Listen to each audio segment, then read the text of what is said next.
I think the biggest challenge as a football agent in Africa is how to showcase your talent to the outside world.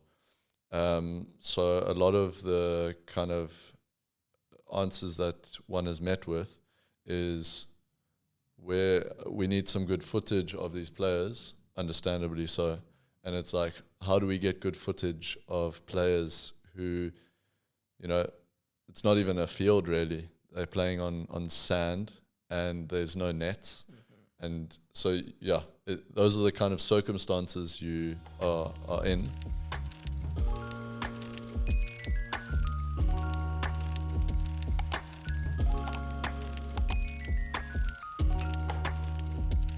So welcome to Sphera Connected Cast. I'm your host Christian, and today we're here with Tristan Schröder, co-founder and former commercial director of Jozi Talent. How are you doing? Good, and you? Thanks for having me. I'm doing amazing. I'm happy to have you here.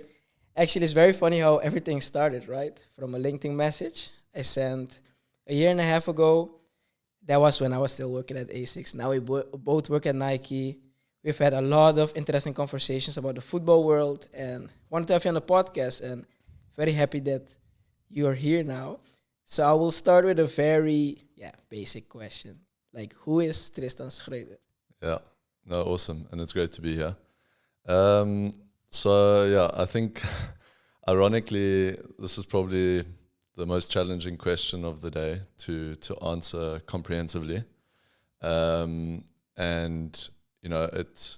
I think it's the case for a recruiter or someone looking for a romantic partner, or, in the case of a client looking for an agent maybe. You always ask yourself, who is this person in front of me and what value can they bring to me, or are they compatible? Lately I've actually been pondering a little concept. I call it the unique sapien graphic. And it basically, I thought, okay, CV is great, but it's very limiting. You don't really have the opportunity to really portray yourself in terms of who you are, more than just your experience and education. And I also thought, it's almost like a CV, a client pitch, and Tinder all in one. Okay. You're able to basically showcase to someone, this is who I am. So in essence, what it is, it's basically like a diagram of the human brain, and then the various parts that link to the elements of your life. Or, I'm not a neuroscientist, but maybe if the prefrontal cortex or the amygdala is linked to, a certain aspect, then that diagram would display this. It ticks all the aspects in terms of everything that makes up a human being. So you would have all the elements of a CV there included as well.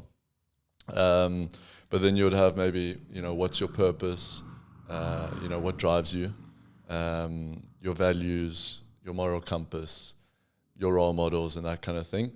So, by way of example, maybe I can say, for me, it would say my purpose is empowering, uplifting, and unleashing the potential of mainly African athletes or just talent in general.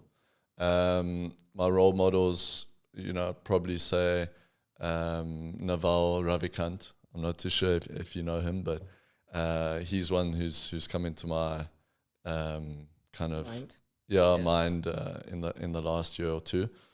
And then values and kind of moral compass. So for me, I really value self-management and self-discipline. So I think maybe to bring it together in terms of maybe a short answer of what you're looking for, and this would actually also be part of this kind of concept that would probably be displayed in terms of a diagram or an app or something. Basically the intro to that would be, okay, I'm a South African born and bred. Grew up in Johannesburg to a family of very mixed nationalities. And I'm the second oldest of 5 children in my family. Yeah. I went to an all-boys rugby boarding school. That was actually in KwaZulu-Natal.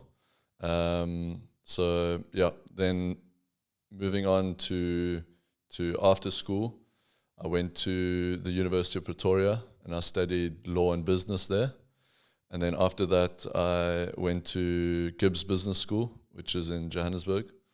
And I studied a postgraduate in business administration. And basically part of that course was, this internship module. And I made it my mission to get that experience overseas. So luckily, with the right mentors and tenacity on my side, I managed to find an opportunity in the Netherlands at Nike's headquarters here. So this is, I've been living in the Netherlands for the past 5 years, roundabout. And yeah, still working for Nike at the moment. And yeah, that brings me to now. But also when I was a student, I started a sports management business with my brother and my father called Jozi Talent. And that's still going at the moment. It's still an ongoing company. And I also became a wannabe DJ. Oh yeah, at the same time with Krill music, right? Yeah, so yeah, I hope that answers the question. I know it's a bit of a long-winded one, but I think always, when you're asking who someone is, it's going to be difficult to summarize that in a short way. No, it's very interesting. Like specifically your concept, right? Like you said, but did you put it also in a diagram form, or is it mostly like?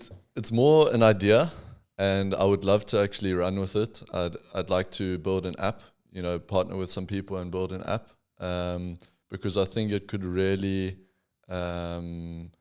overcome a lot of barriers and challenges in terms of when you are basically presenting yourself to someone.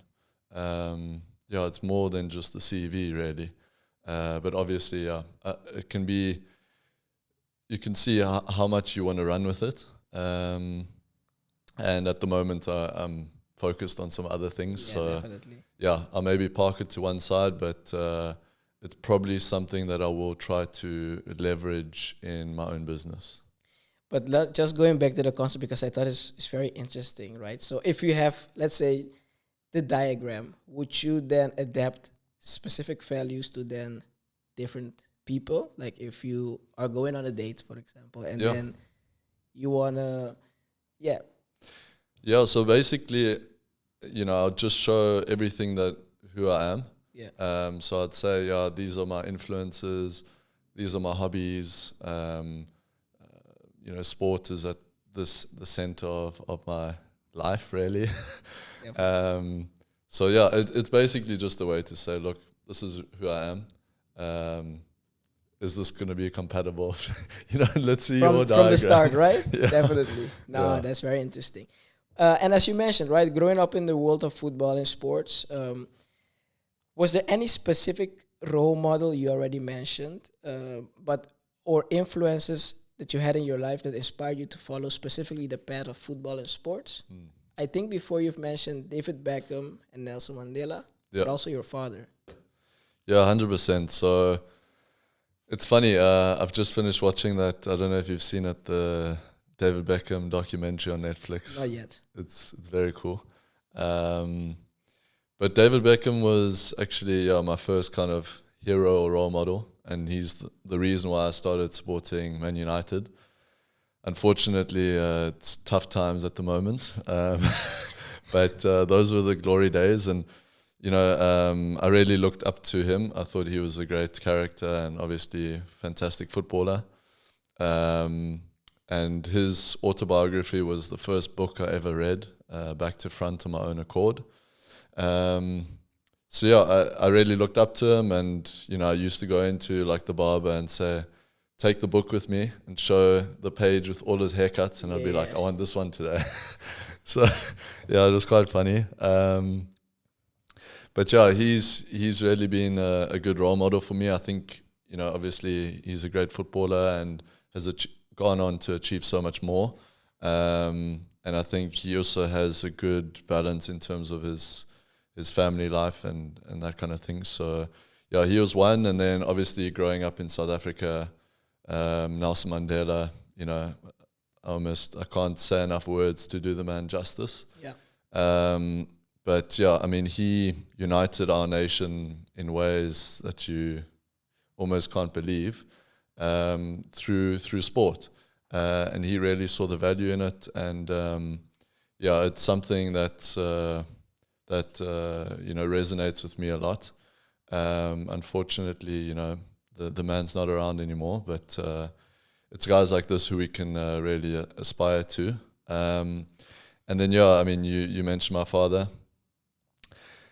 Yeah, he's, you know, a father of 5, and he's devoted so much time and energy and passion to his children. And he really pushed us from a very young age to get into sport and to be all-rounders. So yeah, I mean, he spent countless weekends, and you know, still to this day, goes and supports all of us in all of our ventures and so on. And yeah, he always emphasized sport. So yeah, I'd say he, from a personal point of view, really inspired me to continue working in sport. And now you're here, right? Yep. That's amazing. And then let's deep dive into FIFA football agent license. Very interesting. So first I want to congratulate you on recently obtaining the FIFA football license. Can you give a quick background on the new exam and why this was recently changed for the agents? Yeah, so I mean, the world of football agency, I think, you know, in many cases it's justified, you know, rightly so, that it gets criticized for being, you know, quite shady or whatever. You know, it's the stereotype. But I think that's just off the back of a very unregulated industry. If you think, can you imagine lawyers weren't regulated? For example, yeah. Yeah, I mean, it would be Wild West. So I think that's really the root cause of a lot of, you know, kind of unethical practices. Yeah. So we had basically a landscape before where each kind of member association, so almost each country, could mandate their own regulations for agents. And then the international footballing sphere was kind of just left up to its own accord. There were different instances where regulations did come into play. But yeah, in the past couple of years, it's basically been, you know, everyone kind of decide how you want to go about your business.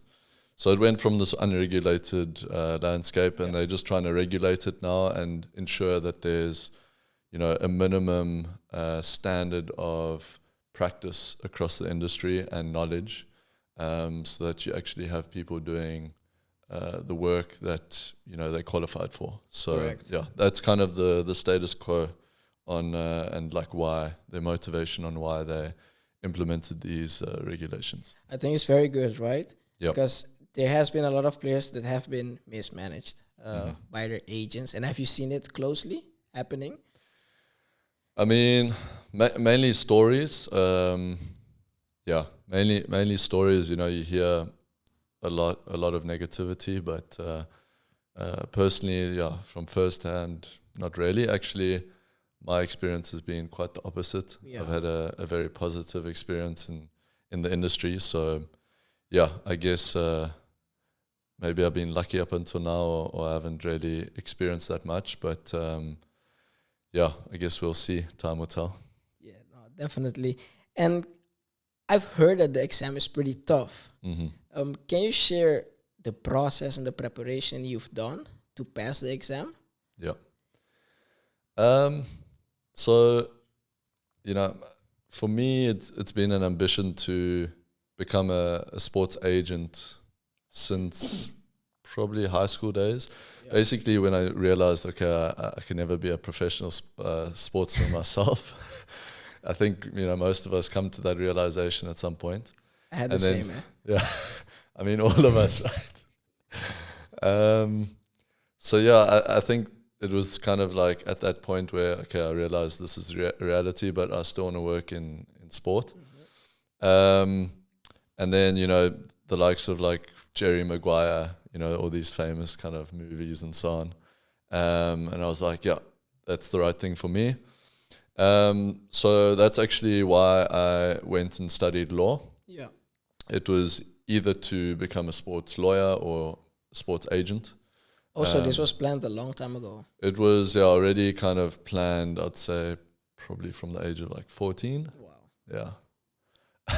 What a goal-getter. Nice. Nah. Because in the exam itself, there were a lot of questions or a lot of chapters related to law itself, right? I mean, it's just all the FIFA regulations on football agents and players and how FIFA conducts its business.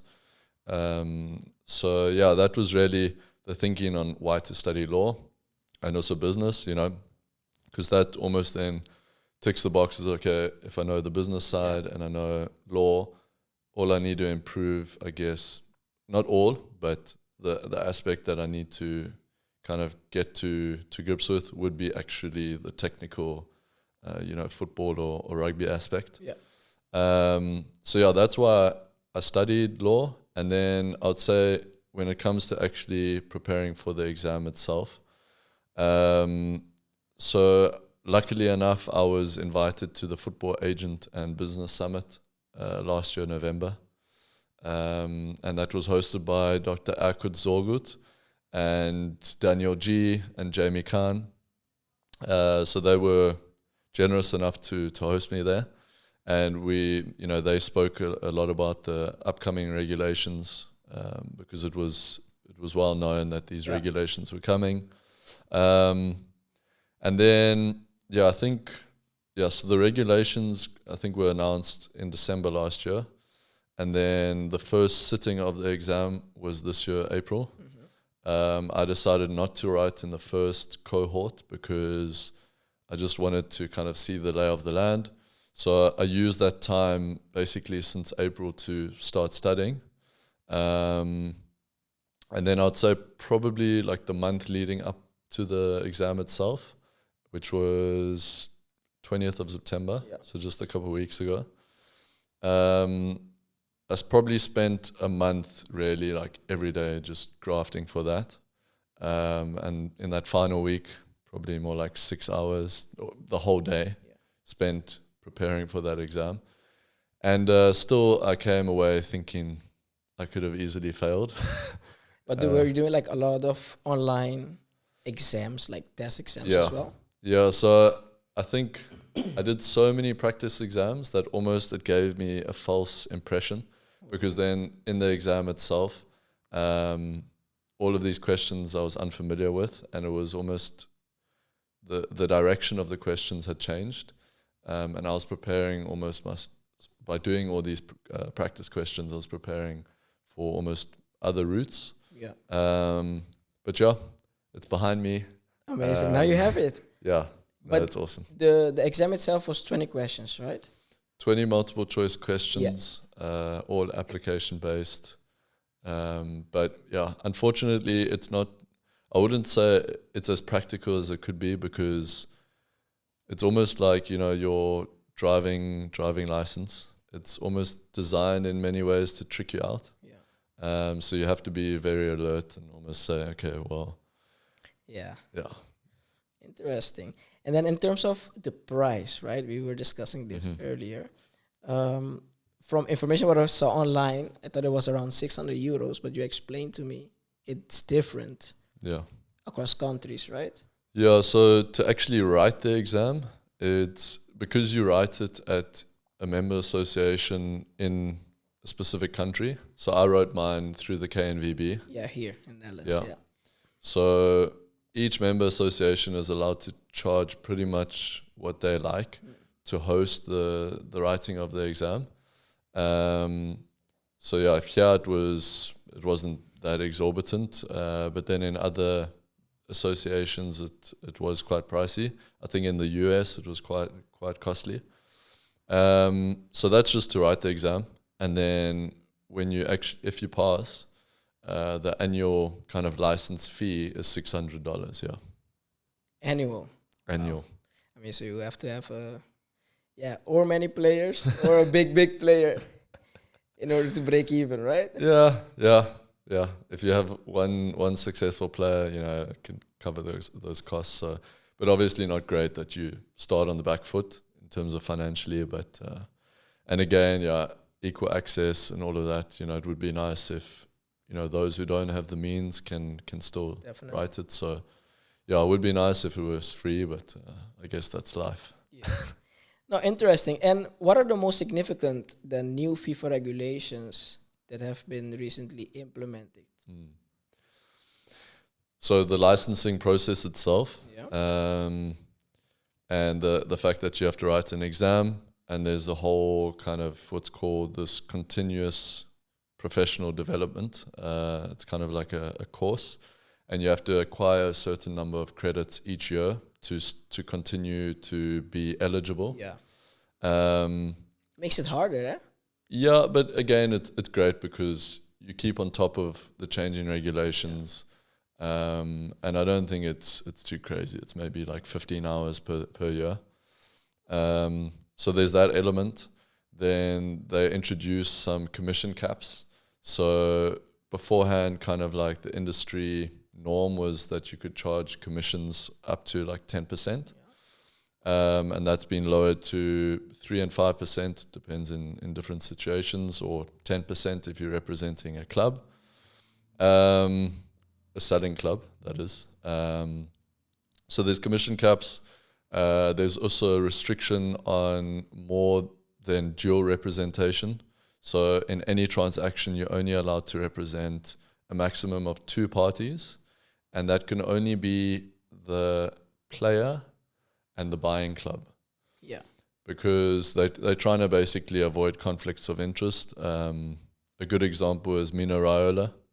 When he transferred Pogba back to Man United, he represented all 3 parties. So he represented Juve, Pogba, and Man United. Yeah.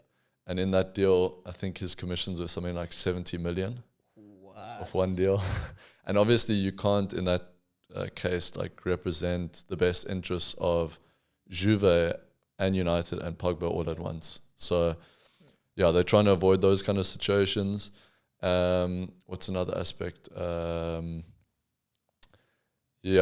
think reporting is another aspect. So you have to basically, FIFA's making it public knowledge on who your clients are, how much commission you're getting paid, and you have to basically report any contracts that you have. You have to publish it to FIFA. So, there's quite a few changes, significant changes. And I think, overall, like the concept of regulation is great and it's welcomed by all the agents. So the idea is great. The execution maybe not so much. Just because in some ways, some elements don't really make too much sense. I think in practice, it'll be interesting to see whether they actually are adhered to. Yeah, we're going to see it in the coming years, right? Yeah. How it will work. No, interesting. Thanks for sharing. Cool. So now let's go to Jozi Talent, right? So you're the co-founder and former commercial director of Jozi Talent. Mm-hmm. So how did Jozi Talent start and where does the name come from? And if you can explain a little bit more about Jozi Talent. Yeah, sure. So Jozi Talent, Jozi is the nickname for Johannesburg. That's kind of like the thinking there, because we are from Johannesburg and all of our operations started in Johannesburg. So we thought, okay, we'll call ourselves Jozi Talent. And it started as a result of a gap in the market. Like, I guess most businesses, there was a demand for youth football teams to participate in mainly European football tournaments. And either these teams or the parents and so on couldn't find a service provider for these tournaments. And so actually it was my father who had the vision. He said, okay, right, like let's just try and organize this. And it started off by taking a couple of teams to, I think it was Gothia Cup in Sweden. And that just all started the process. And yeah, I guess over the years it's developed into more than just tours. So that's one element of the business is organizing the participation of these tournaments as Southern African agents. And then also hosting training clinics in South Africa. So we've got almost like an event side of the business, and then it's also developed into a coaching business. So we have 3 different coaching centers in Johannesburg, and the plan is obviously to expand that. But yeah, I think important for me to also just say a disclaimer that although co-founder and former commercial director in the business, I'm no longer involved in the active running of the business. I've had to step aside from that because otherwise it would contravene, the FIFA regulations on being a football agent. So yeah, I've kind of separated myself from Jozi Talent to start a sports management business representing football and rugby players. Which soon will be announced, a little bit more information about that. Yeah. Amazing. Yeah. So stay tuned. No, definitely very interesting. And can you tell us more about the mission then and goals of Jozi Talent? And so the vision, what's really moving us forward, and where we'd like to get to. So our vision is really, we recognize that there's a huge abundance of talent in Africa. And what we would like is a situation where the global footballing landscape is represented fairly by that talent. So we would like to uplift and develop talented African footballers mainly. But it also transcends to other sports and other markets. So we don't just, segment ourselves only on African football, but that is really our core and how we started. So yeah, the plan is almost to create these sporting personalities. So focusing on football and maybe rugby development, as well as academics and the personality side, It's one thing to have a footballer, but what we would like to create are really ambassadors of the African continent in a whole. And that, means ambassadors who can represent South Africa in a positive way, and give back to their communities. And this comes to light, or how we realize this kind of vision is through these different operations, whether it be the events or the coaching and now the agency.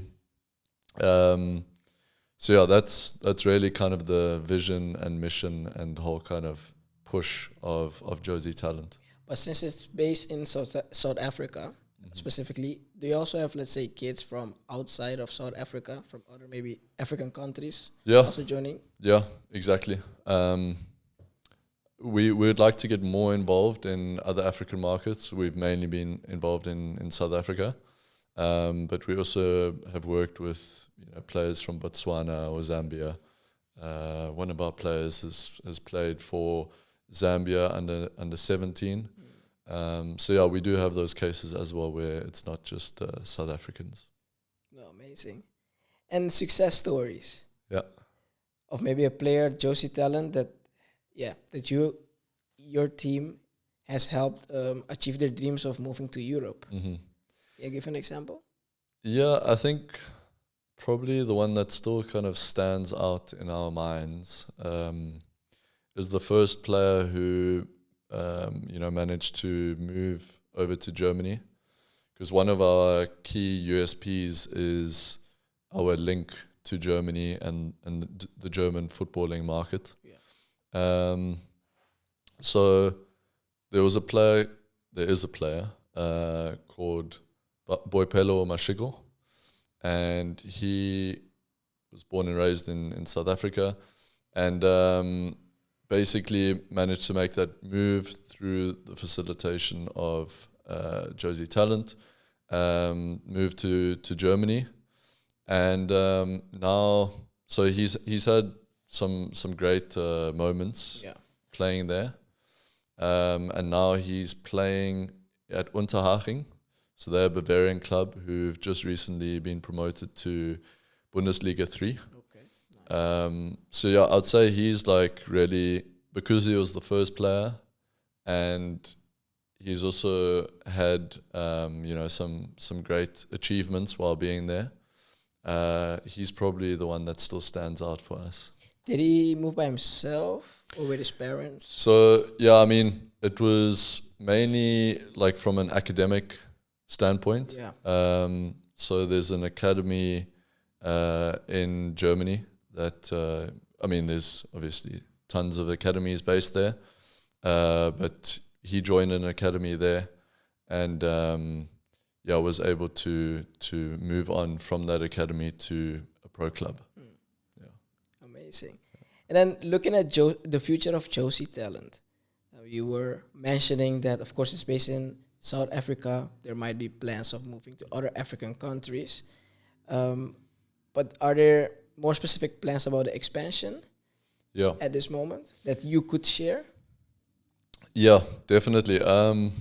So because of how the FIFA regulations are, we also saw the need to split up the business, really. So moving forward, we'll have a separate, the coaching business will be separate on its own, which will be run fully by my brother, Roman, because he's a qualified UEFA licensed football coach. So he'll run the coaching business. My father will run the events business, and then completely separately and not even having any interest or any overlap with the other businesses, I will be starting a sports management agency that will focus on football and rugby. So that's kind of like how it looks. And then we've also started a non-profit company, and the whole idea behind that is really to create funds to support underprivileged footballers or rugby players who don't have the means to participate in whatever it is that we do. At the moment, there's a few sponsored players within the kind of ecosystem. But yeah, it's been a big challenge for us in terms of basically just allowing or developing players purely based on merit. Unfortunately, when it comes to youth football, it's really a case of like, are you good enough and can you afford it? And we'd like to, alleviate that burden of, if you can't afford it, don't worry. We can, provide that kind of support so that you can still realize and kind of develop your talents. That's amazing. That's really contributing to the youth football in Africa, right?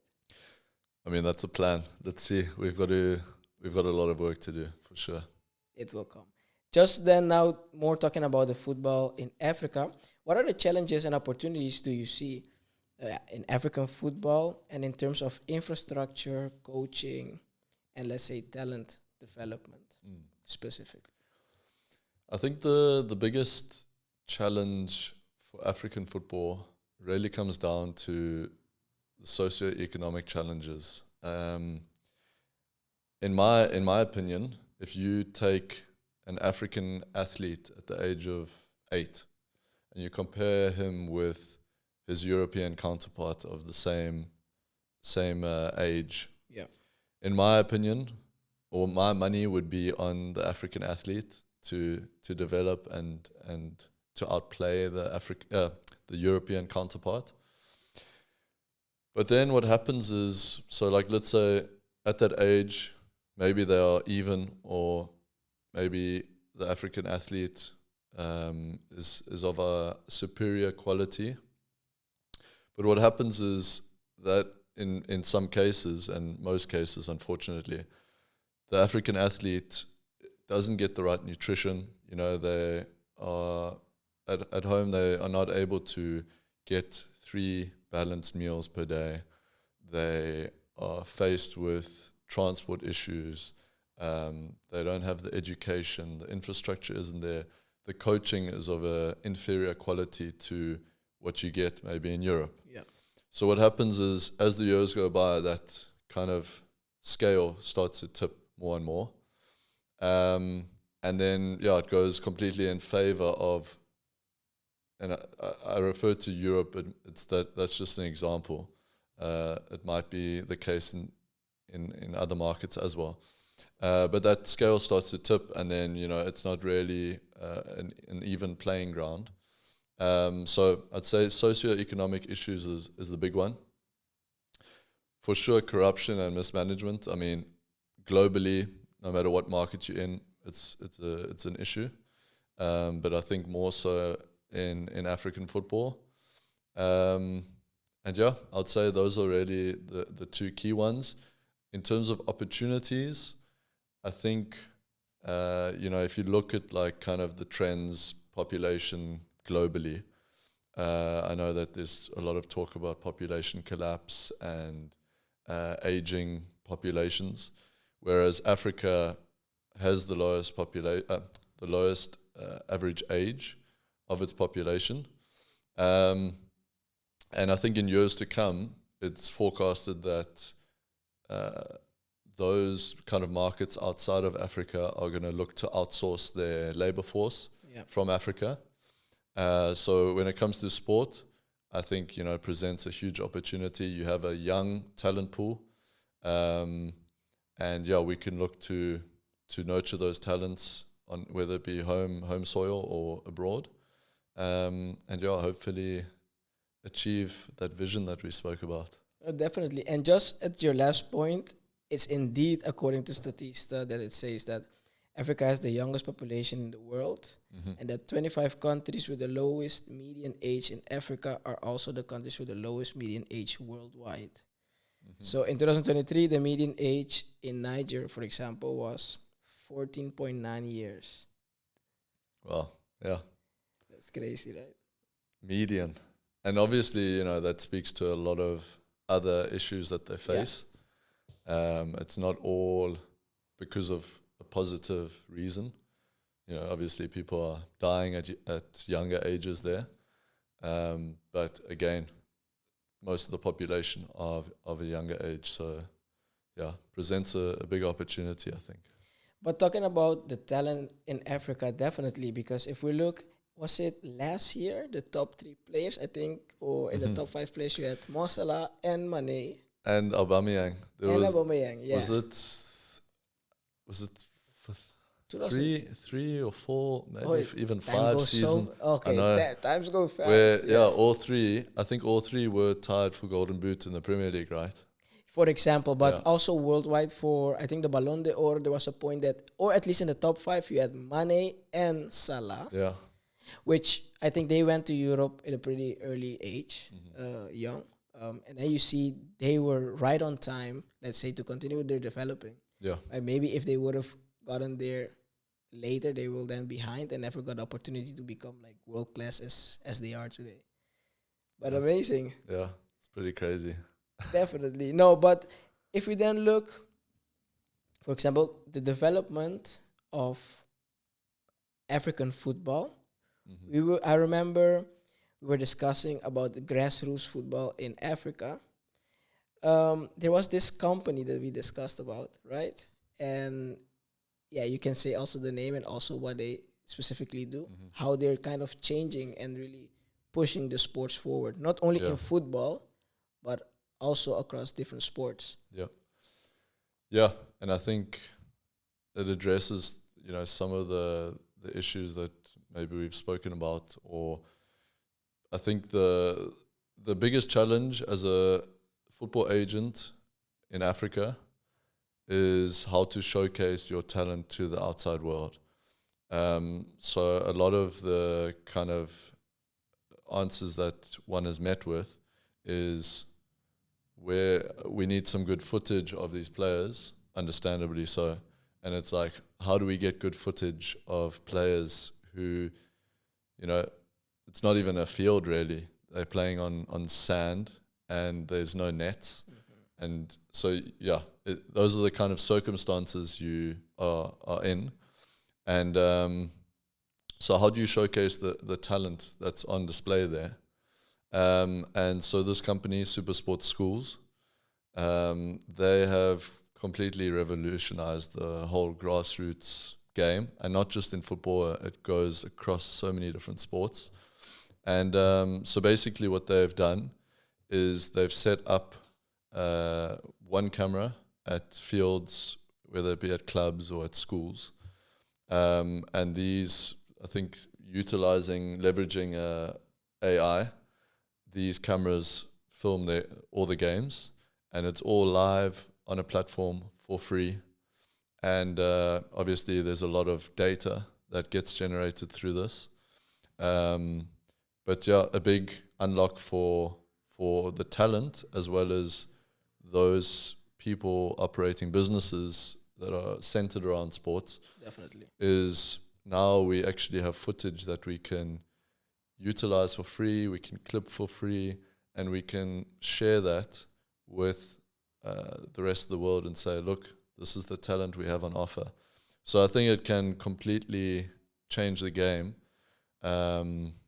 within the South African sports sector. And yeah, I mean, those guys have done such a good job. And I mean, I'll give you an example. Last week, one of our players was playing in the final of a knockout tournament in Johannesburg.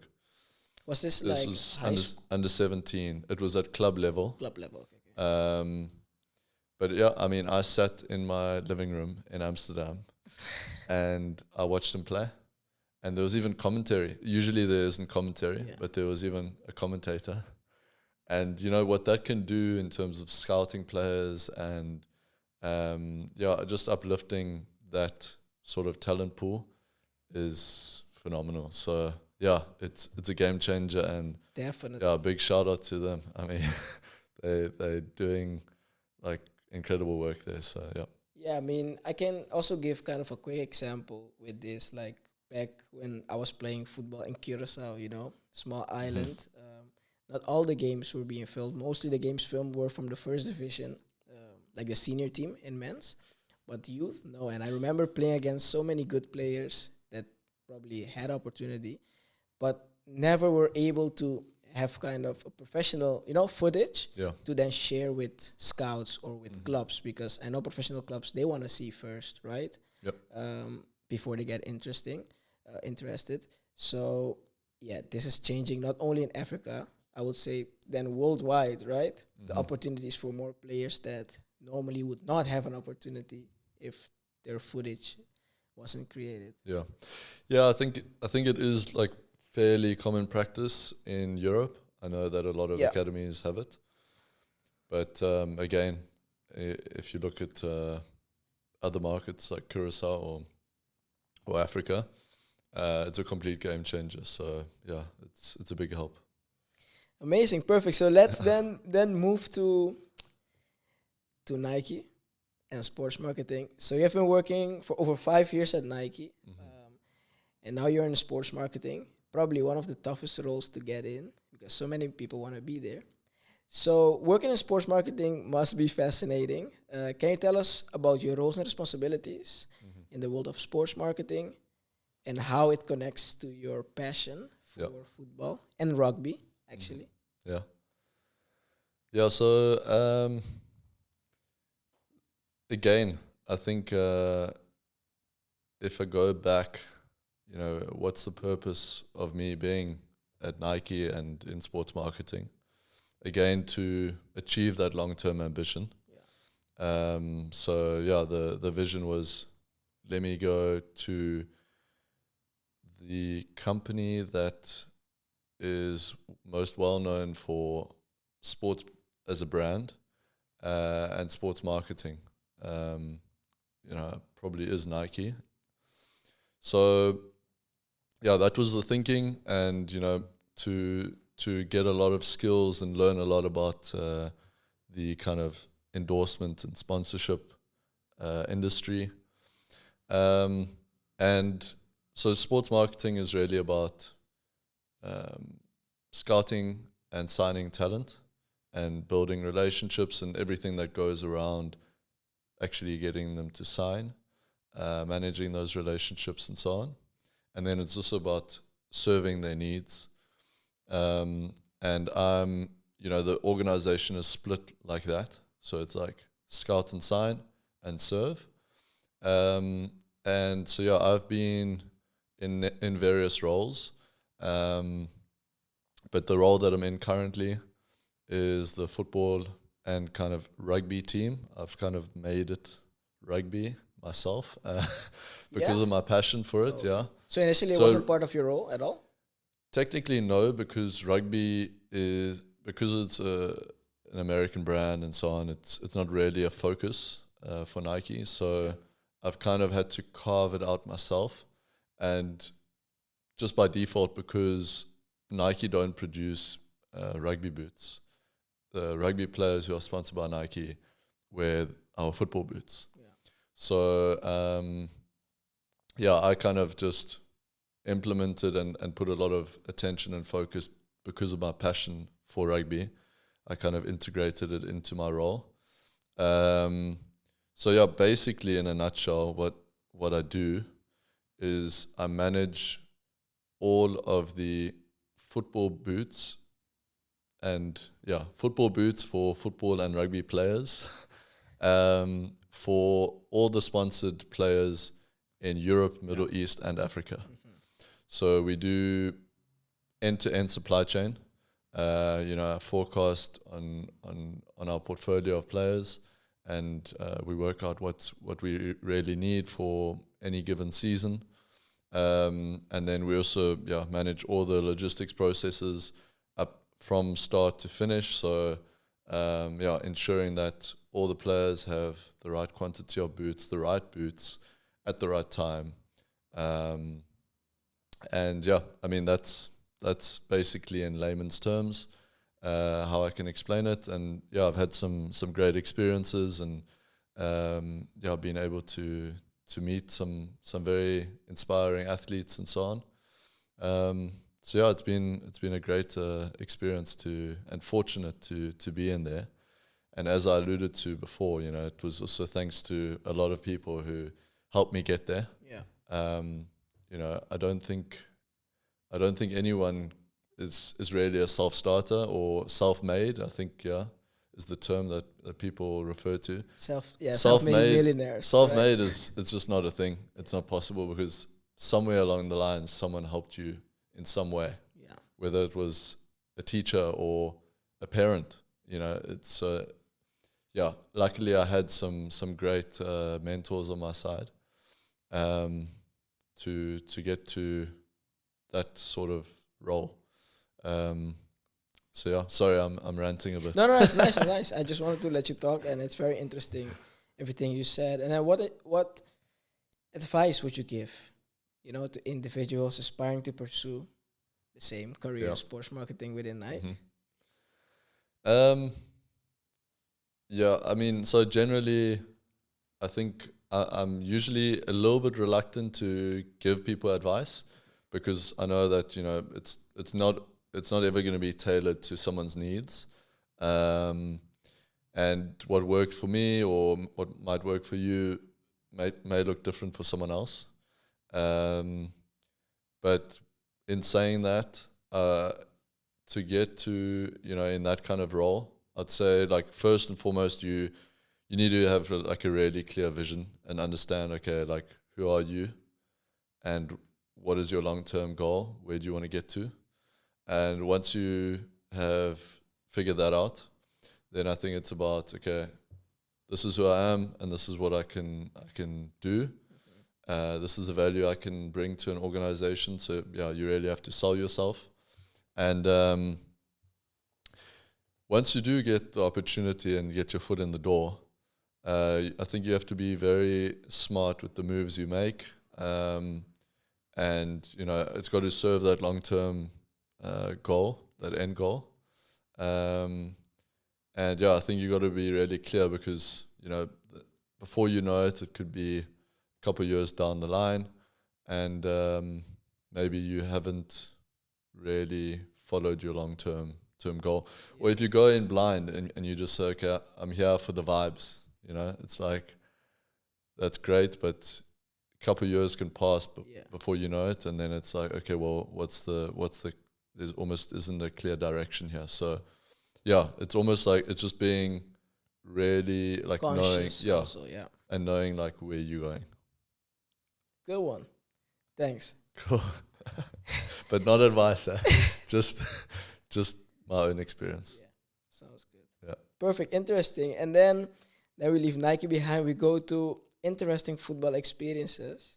Mm-hmm. So as you mentioned actually earlier in the podcast, you've had opportunity to meet Dr. Erkut Sogut, who is known as Mesut Özil's agent. Mm-hmm. Could you share some lessons you've learned from your experiences meeting with him? Yeah. And how did this happen actually? Yeah. So Erkut, is a fantastic guy. I'm very fortunate enough to have crossed paths with him. And as you say, he's well known for having represented Özil. He also represents Kerem Aktürkoğlu. Okay. He's a very prominent player in Turkey. Plays for Galatasaray, and I think like 50 other clients.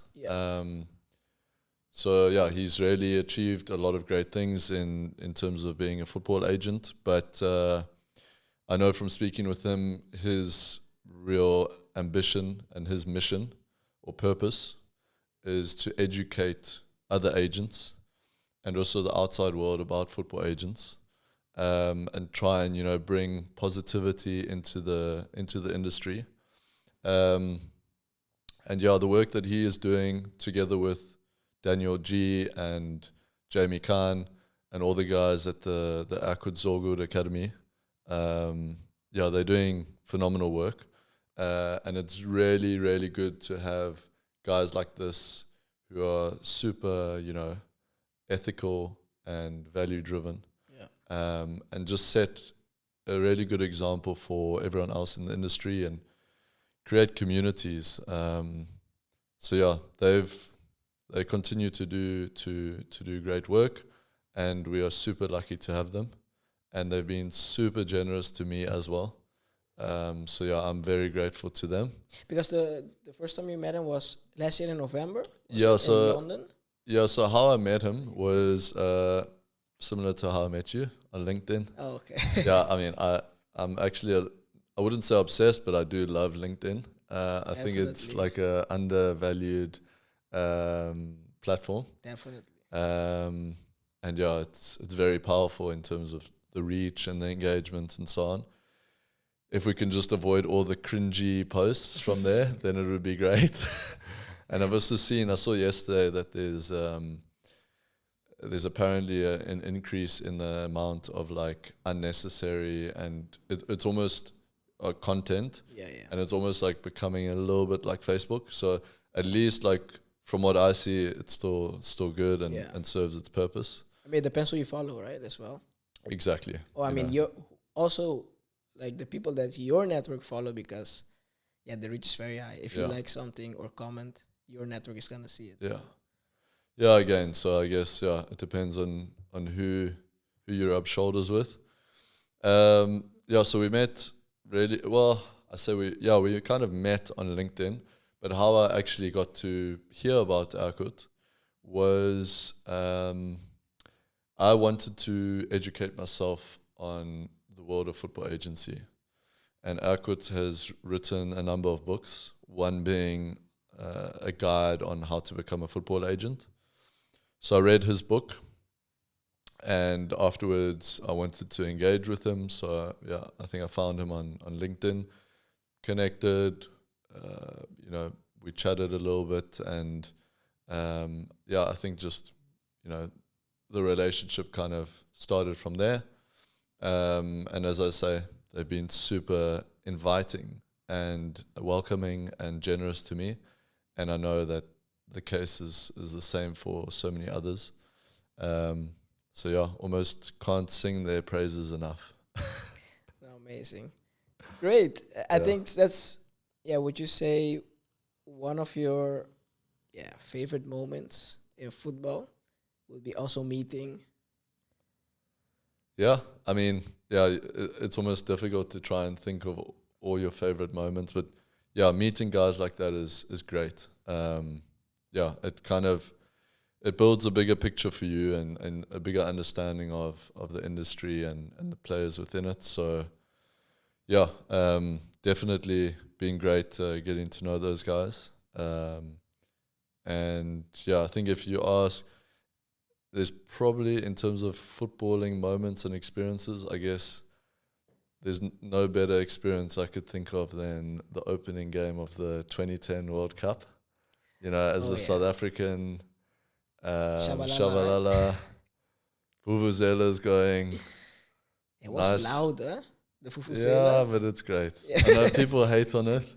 I don't know. I was watching the game on TV, but I wasn't hating on it, but it was getting used to. Yeah, I know so many people talk about that, but it's like the drums in Brazil, right? It's just part of the football culture.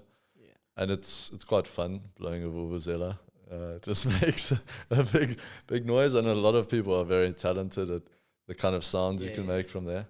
But just that whole atmosphere, and unfortunately, the high that we were on as a nation through sport once again, similar to like how the 95 Rugby World Cup was. This was almost like that version 2.0. It was phenomenal being there as a South African and experiencing that. And I think a good tournament for us. So I think there's a high chance now that South Africa could make it to the next World Cup, only because they've expanded the number of teams. Hopefully we get some more vuvuzelas and a bit of Bafana in the next World Cup. Amazing. No, great. And then, so now we reach kind of the final part of the interview. What message that you could share with entrepreneurs also in the football world? So I think a motto that I really like is, and it probably sounds a bit corny, but impatience with action, patience with results. And it really resonates with me because I like action. I like to do things, like obviously it's really important to plan and talk things through, but to really go and do things, I really enjoy that.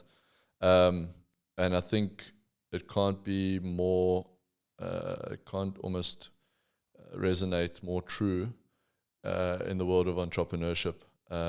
Well, there's two sides, some people say storm the castle, and others are like, no, sit back and plan and strategize. I think a balance is good, but I really like that. And I say, if you're an entrepreneur starting out, just go and do something, get it started, let your purpose guide you. I think eventually you'll figure things out and you'll get to that. Well, I don't even want to say place, because I think that's also a wrong way of thinking of it. It's like bask in the challenge, because it's the challenge that continues to drive you. That's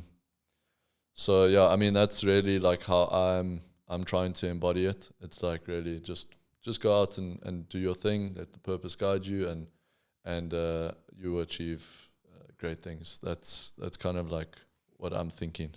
So start, take action, and be consistent. Exactly. Yeah, consistency. Like it's that 1% improvement every day. Yeah. And consistency is really underrated. And yeah, I think if you just keep, chipping away at it every day, you can achieve a lot in the long term. Yeah. Amazing. So thanks a lot for sharing your insights and experiences with us today. So if people want to find you online, where can they find you? Yeah, I mean, we've spoken a little bit about LinkedIn. So I'd say LinkedIn is a good one. And also Jozi Talent you can find on LinkedIn and Instagram.